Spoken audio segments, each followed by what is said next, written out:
With these onions, you have to make sure that you wash them, cut them, take the bottom piece off. Everything has to be washed and cleaned. Everything has to be washed and cleaned. Cleanliness is next to godliness, okay, people? Nobody wants some dirty seasonings in our food. So make sure you wash and clean everything, from the onions to the peppers to the garlic, everything to the parsley. You have to wash everything and clean it, okay? Adding the epis inside the blender.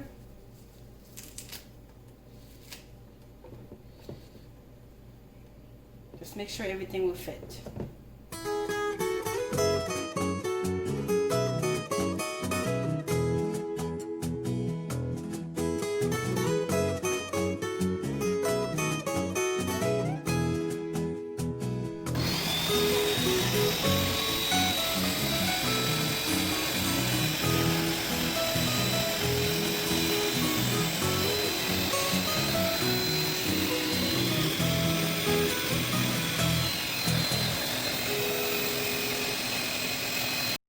So this is what it's gonna look like. It could be thicker, depending what you put in it. If you put vinegar, if you put lemon juice, if you put a little bit of olive oil, and depending on some of the vegetables that you use, some of them have water in them too.